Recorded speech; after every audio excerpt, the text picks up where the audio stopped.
Welcome to the Fantasy Football Prophet podcast, hosted by Craig Phillips and Jeff Torrey. Visit us at fantasyfootballprophet.com. And now your hosts, Craig and Jeff. Welcome everyone to the Fantasy Football Prophet podcast. I'm Craig Phillips, joined as always by Jeff Torrey. And today we continue on getting ready for 2021. Today we're going to bring you some sleepers.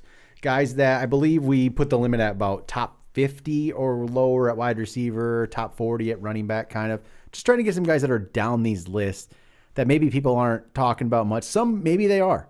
But it's just guys that you can get later and I think could have an impact on your team in 2021. We each have 3 players. We're going to jump right into this thing, Jeff. Number 3 for you today. Number 3, I'm going out a little bit out on a ledge on this first one. This is almost more of a deep sleeper kind of situation. Right now, he is ranked as the number 93 wide receiver. I'm actually going to go with Amari Rodgers. Definitely reading the crystal ball a little bit here, more than I usually do for something of this nature. But I think his upside is too good.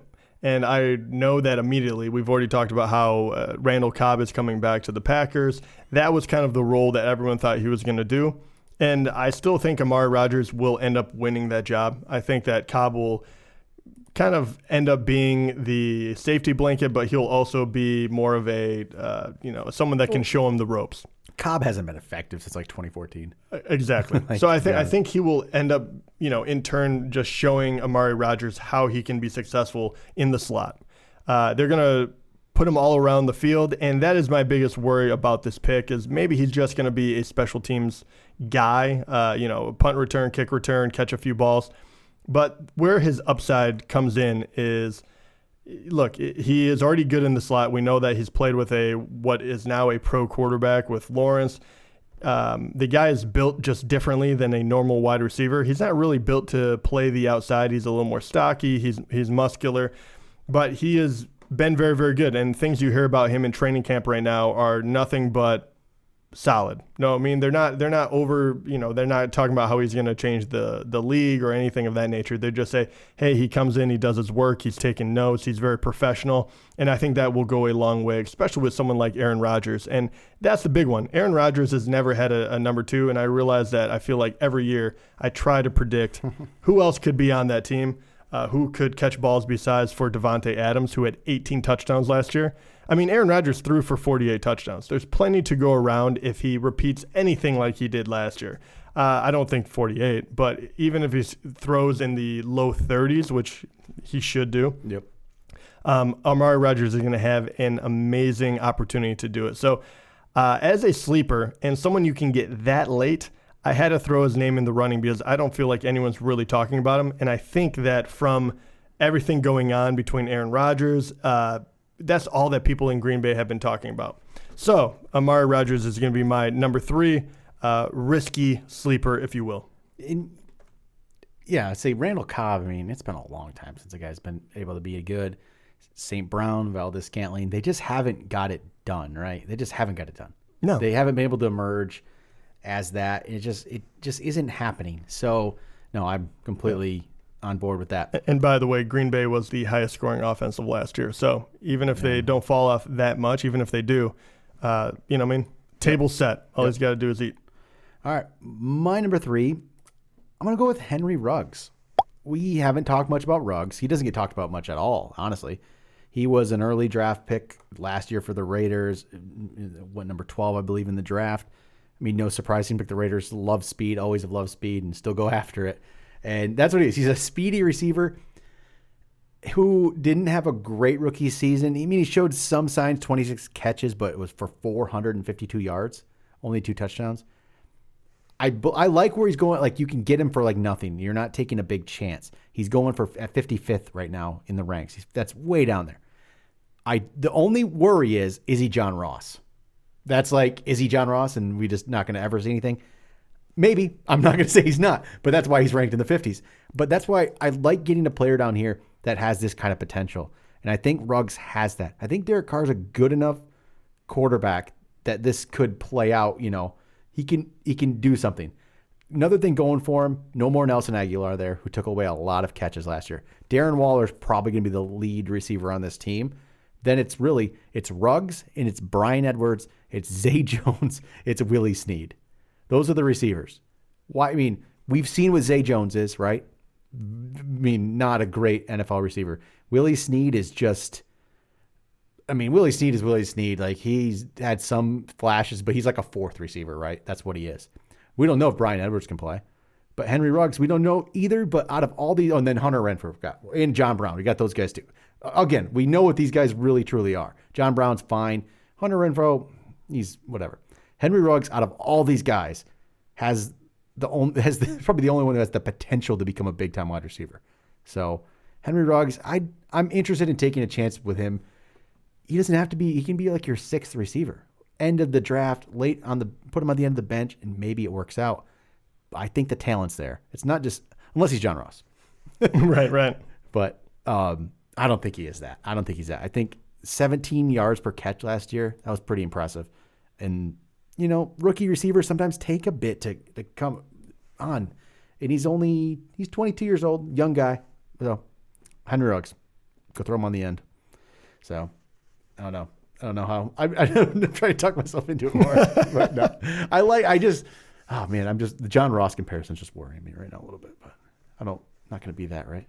Not going to be John Ross. I hope not.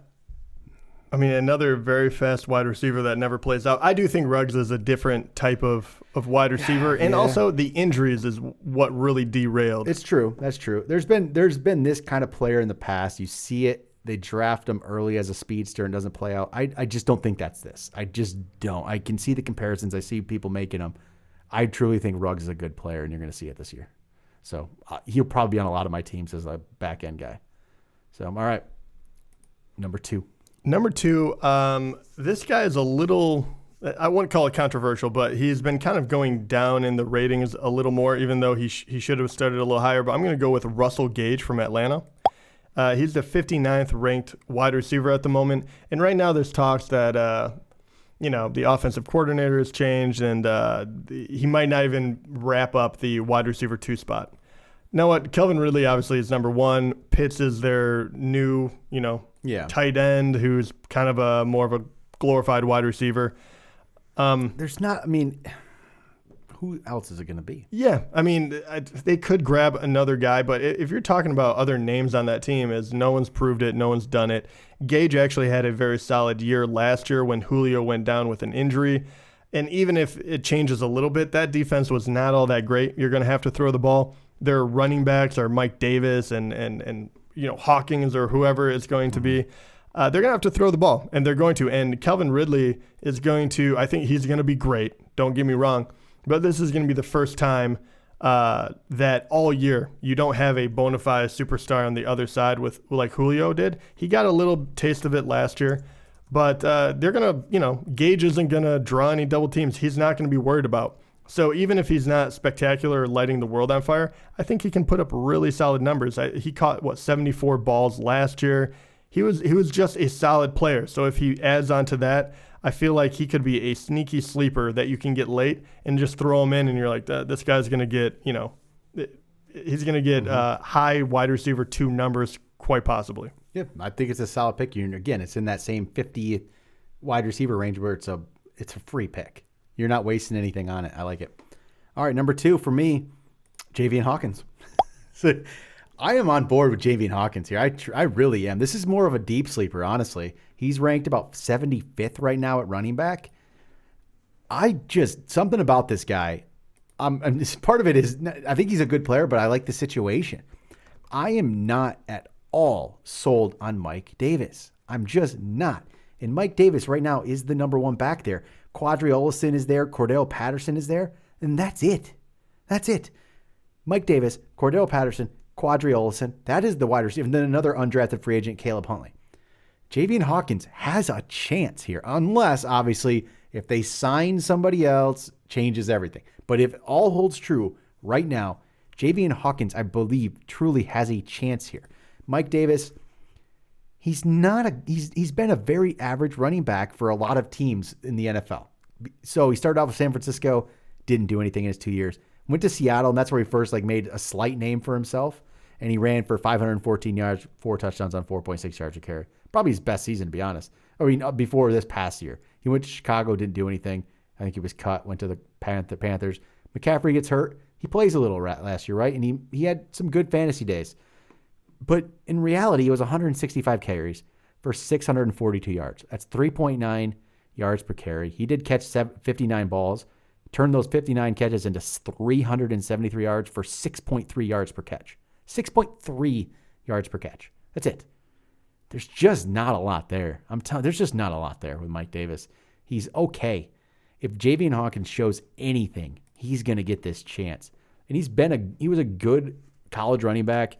He averaged 5.9 yards a carry. He had 16 touchdowns over his last 2 years, which was 21 games. Solid back. He ran for 2,300 yards in those last 2 seasons. Again, with the one of being short in season because of COVID. So 21 games, he had over 2,300 yards, 16 touchdowns, 5.9 yards per carry. I think he's talented enough. If the opportunity comes to him, I think he's going to do it. And I really, truly think it's going to come to him because I don't think Mike Davis is that guy. Cordell Patterson, we know, is not an every down running back. And we've seen nothing from Olsen to think he can do anything. Javian Hawkins right now, running back 75. Go get him. Yeah, I really like that one. Once again, that could be a super deep sleeper. Oh, yeah, 100%. This is a easy end of draft guy. Put him on your team. And you know what? If it works out, you just got the next guy that just came out of nowhere. And those are who helps you win championships. Yeah, I like that one a lot. I really do. They're hard to find, too, with running back. Usually you hear about something, but I think everything lines up. It could be a really great pick. So my last guy I'm going to talk about that is a sleeper. I feel like he's one of these guys I get excited about each year. And I feel like this is the year that he could really make the most out of his opportunity. And that's going to be Mecole Hardman. He is incredibly fast. Everyone knows that. KC is the perfect landing spot for him. This is going to be his 3rd year. They no longer have Sammy Watkins. And really with this offense, if he catches fire, he doesn't need to be as good as Tyreek or Kelsey. He doesn't have to go for 1,400 yards because he could easily go for double-digit touchdowns if they just find that moment for him. If he's on the other side from Tyreek as well, I mean, pick your poison. Which one are you going to go for? So even though it was kind of Watkins, him, and Demarcus Robinson all just in the mix for that number 2 spot where you're going to line up, they really only run the ball in order to keep everyone honest. They're going to throw a ton with Mahomes. He's an incredible talent as well. Mecole Hardman's just in a great spot. And right now I believe he's wide receiver 54, something of that nature. He is just one of those guys that I'm willing to take the risk on because if an injury occurs, which you never want it to happen, but I mean, really one injury away from him being a primary wide receiver on one of the most potent offenses, yeah, I'll take that risk every day of the week. Yeah, no, it's I think another solid pick there, and it feels like it's gonna have he shows the talent, right? He shows the flashes, and that offense is so good. It's gonna be the best offense in the league, and yeah, this is as good as chance of any, and he's right in that same range, right, at wide receiver, as all these guys we talked about in the 50s. There, he's right there at the same. So I think should be another really solid pick. And I'll go with my number 1 wide receiver here. It's a wide receiver as well, Darnell Mooney, in that same range. So Mooney's 54th, Hardman's 53rd, Ruggs is 55th, and then looks like Gage has actually dropped to 63rd now. So all these guys in the same range. Darnell Mooney had I think a very solid rookie season, especially for a 5th-round draft pick. He caught 61 balls for 631 yards, 4 touchdowns. Same thing as we talked about when we talked about safe players. We talked about Allen Robinson, and this might be his best quarterback situation. It's gonna be Mooney's gonna have a better quarterback situation now too. No more Trubisky. If this a lot can bank on Fields, right? If Justin Fields becomes the guy and he's good, Mooney is going to big time. He's going to outperform this rank easily. I mean, how hard would it be to believe Darnell Mooney finishing like 30th wide receiver? That's not crazy at all. And he's going 54th right now. He can easily outperform this and be a wide receiver 3. I don't see why not. I kind of get, not like comparing the player like necessarily, but I get this like Chris Godwin vibe. I remember how I felt about Chris Godwin after year 1. Just he showed enough flashes where I'm like, I think this guy can play. Mooney feels like that. I really like this player, and I think getting him again. You get two of these receivers at the end of a draft. He's like your 5th, 6th receivers. I think somebody's going to hit out of this group, and you're going to be in real good shape.